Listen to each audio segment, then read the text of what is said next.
कर्जत तालुक्यातील निकृष्ट रस्ते, कामे आणि निधीतील भ्रष्टाचाराविरोधात महाराष्ट्र नवनिर्माण सेनेने आज भव्य भीक मागो आंदोलन केले।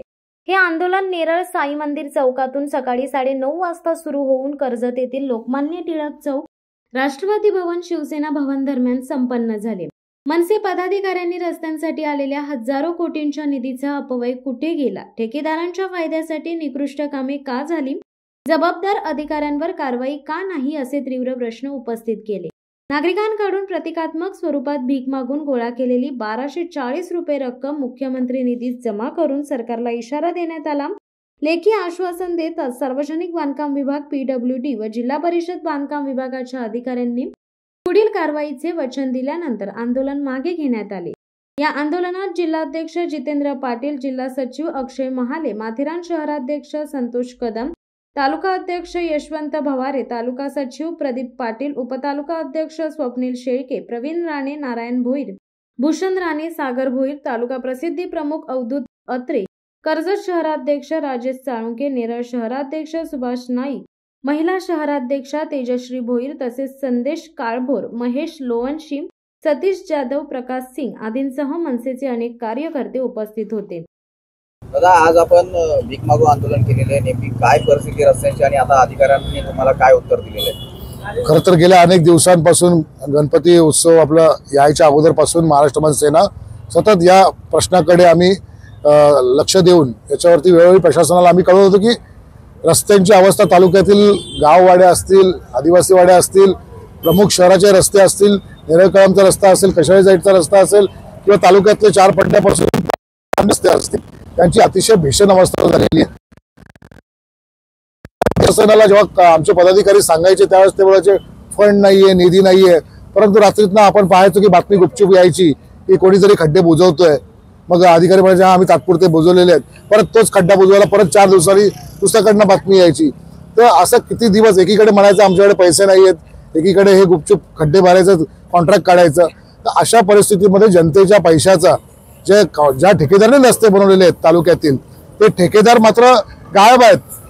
मग त्यांच्या मागे कोण पुढारी असो नसो आम्हाला त्याच्याशी काही घेणं देणं नाहीये। जनतेच्या पैशातनं बनलेला रस्ता हा जनतेसाठी सुखकर असला पाहिजे ही भूमिका महाराष्ट्र नवनिर्माण सेनेची आहे।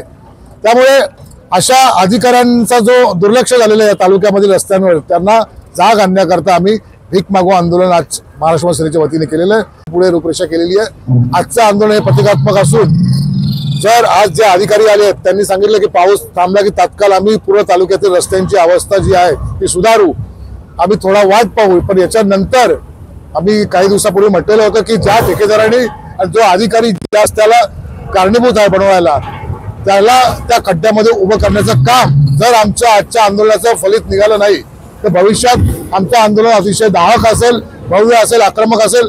आज आम्ही प्रतिकात्मक भीक मागो आंदोलन केलेलं, जनतेमध्ये जनजागृती केलेली आहे आणि प्रशासनाला लक्ष वेधलेलं आहे। या आंदोलनाची जर त्यांनी दाद घेतली नाही किंवा त्यांनी जर रिझल्ट दिला नाही तर महाराष्ट्र नवनिर्माण सेना याच्या पुढे भविष्यात जे आंदोलन करेल ते अतिशय भयंकर असेल आणि त्याचे पडसाद पूर्ण सरकार असेल ते प्रशासनावरती उमटतील। आता अधिकाऱ्यांनी तुम्हाला काय आश्वासन दिलेले आहे? त्यांनी आम्हाला सांगितलं की पाऊस जरासा कमी झाला 8-10 दिवसामध्ये तात्काळ त्यांच्याकडचे जे रस्ते आहेत ते तात्काळ सुरळीत केले जातील आणि काही रस्त्यांवरती जड अवजड वाहनांना प्रवेशबंदी आहे त्या ठिकाणी देखील आम्ही आमची जी काही भूमिका आहे, जे आमचे नियम आहेत ते नियम लावून ती सुधारण्याचा प्रयत्न करू। आणि ज्या आदिवासी भागामध्ये जिल्हा परिषदचे देखील अधिकारी आलेले आहेत, ज्या आदिवासी भागामध्ये खेडेगावामध्ये बनवलेल्या रस्त्यांची दुरावस्था झालेली आहे, ज्या ठेकेदाराने हा रस्ता बनवलेला आहे त्या ठेकेदारांवरती ब्लॅकलिस्ट करण्याचं काम हे ज्या संबंधित संस्था आहेत त्यांच्याकडनं केलं जाईल असं त्यांनी आश्वासन दिलेलं आहे। पाटील साहेब, लक्षात ठेवा मनसेच्या बरोबर आणखी काही आंदोलनासाठी उपोषणाला बसलेले आहेत, मात्र त्यांनाही वारंवार आश्वासनं देण्यात आली होती की आम्ही पाऊस कमी झाल्यावर करू। मात्र मनसेची भूमिका ही परत तसंच मनसेला देखील अशा पद्धतीने ते आजच्या आश्वासनानंतर दिलेलं असं वाटतंय का? खरं तर ही आदरणीय राजसाहेब ठाकरेंची महाराष्ट्र नवनिर्माण सेना आहे।